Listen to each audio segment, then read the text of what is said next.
भारत की यूनिवर्सिटीज में ना इस वक्त एक बहुत बड़ी बहस छिड़ी हुई है और ये बहस है न्याय, बराबरी और सुरक्षा को लेकर। यूजीसी ने कुछ नए नियम बनाए हैं और इन नियमों ने कई जरूरी सवाल खड़े कर दिए हैं। तो चलिए आज इसी पूरे मामले को समझने की कोशिश करते हैं। तो सबसे बड़ा सवाल यही है कि क्या ये नियम वाकई में छात्रों की सुरक्षा के लिए एक ढाल है या फिर ये कैंपस में एक नए तरह का बंटवारा पैदा कर रहे हैं। आज के इस विश्लेषण में हम इसी सवाल का जवाब ढूंढेंगे। देखिए, आगे बढ़ने से पहले एक बात बिल्कुल साफ कर लेते हैं। हमारे विश्वविद्यालयों में एससी, एसटी और ओबीसी छात्रों के साथ भेदभाव होता है। ये एक कड़वी सच्चाई है और इस हकीकत को हमें स्वीकार करना ही होगा। हाँ, तो समस्या तो है, ये तय है, लेकिन उसका जो समाधान है वो निष्पक्ष होना चाहिए, है ना। असली न्याय वो है जो सबके दर्द को बराबर समझे, ये नहीं कि वो पहचान के आधार पर दर्द को अलग अलग बांटे। अच्छा, तो अब जरा उन आंकड़ों पर नजर डालते हैं जिनके आधार पर इन नए नियमों को सही ठहराया जा रहा है, क्योंकि नंबर्स जो कहानी बताते हैं ना, उसे समझना बहुत जरूरी है। 118.4% की बढ़ोतरी। सुनने में ये एक बहुत बहुत बड़ा आंकड़ा लगता है। ऐसा लगता है कि भेदभाव की घटनाएं एकदम से बहुत ज्यादा बढ़ गई हैं। पर क्या ये नंबर हमें वाकई में पूरी कहानी बता रहा है या फिर इस कहानी का कोई दूसरा पहलू भी है? जब हम इसे पूरे संदर्भ में देखते हैं तो तस्वीर थोड़ी अलग नजर आती है। देश के 4 करोड़ 33 लाख छात्रों में से सिर्फ 0.003% ने ही ये शिकायतें दर्ज की हैं। तो प्रतिशत में उछाल भले ही बड़ा दिखे, लेकिन असल संख्या उतनी बड़ी नहीं है। तो यहाँ एक और सवाल उठता है, क्या ज्यादा शिकायतों का मतलब हमेशा ज्यादा अपराध होता है? या फिर इसका मतलब ये भी हो सकता है कि अब छात्र ज्यादा जागरूक हो गए हैं और ई-समाधान जैसे ऑनलाइन पोर्टल्स के वजह से अब शिकायत करना पहले से कहीं ज्यादा आसान हो गया है? चलिए अब आंकड़ों से थोड़ा आगे बढ़ते हैं और बात करते हैं कानूनी पहलू की। हमारा संविधान वो समानता और सुरक्षा के बीच संतुलन कैसे बनाता है? देखिए, हमारे पास 2 बहुत जरूरी आर्टिकल हैं।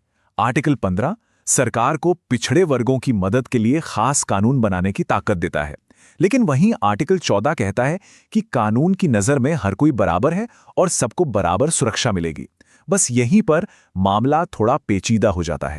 ये जो पॉजिटिव डिस्क्रिमिनेशन या सकारात्मक भेदभाव की बात होती है, उसका मतलब है लोगों को बराबरी पर लाने के लिए मौके देना। इसका मतलब ये बिल्कुल नहीं है कि किसी एक समूह को फायदा देने के लिए दूसरे समूह से उसकी कानूनी सुरक्षा ही छीन ली जाए। और देखिए, सुप्रीम कोर्ट भी ये साफ कर चुका है, समानता का असली मतलब है सरकार की किसी भी मनमानी कार्रवाई से सुरक्षा, यानी कानून सबके लिए एक जैसा होना चाहिए। तो ये तो हुई सिद्धांतों की बात, पर असल में न्याय की प्रक्रिया काम कैसे करती है?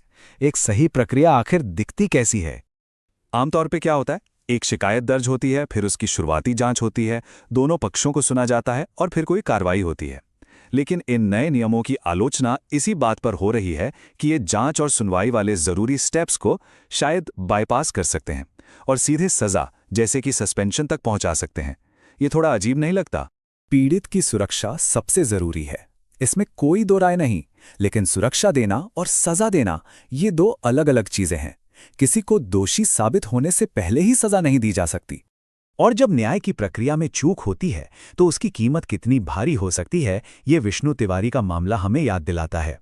उन पर झूठा आरोप लगा और उन्होंने अपनी जिंदगी के 20 साल जेल में गुजार दिए। जब वो बाहर आए तब तक वो अपना सब कुछ खो चुके थे।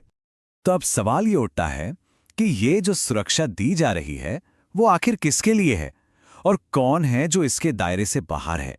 सोचिए, अगर भेदभाव अपने आप में एक अपराध है तो क्या सुरक्षा हर पीड़ित को नहीं मिलनी चाहिए, उसकी जाति या धर्म देखे बिना? धार्मिक अल्पसंख्यकों या किसी भी और समूह का क्या जो भेदभाव का सामना कर रहा हो? जब कानून ये तय करने लगे कि उसे किसकी सुरक्षा करनी है और किसकी नहीं, तो वो समाज में एक तरह से सेफ्टी की हायरार्की बना देता है। मतलब कुछ लोग ज्यादा सुरक्षित, कुछ कम। ये तो सही नहीं है। तो इन सब बातों का निचोड़ क्या है? इस पूरी बहस के आखिर में हम कहाँ खड़े हैं? देखिए, यहां मुद्दा सुरक्षा का विरोध करना नहीं है, बिल्कुल नहीं। आलोचना इस बात की है कि ये सुरक्षा चुनिंदा क्यों है।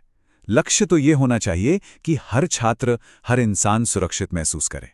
और आखिर में यही सवाल बचता है, न्याय की इस राह पर चलते हुए क्या हम सुरक्षा को कुछ लोगों का विशेषाधिकार बनाना चाहते हैं या फिर हम इसे एक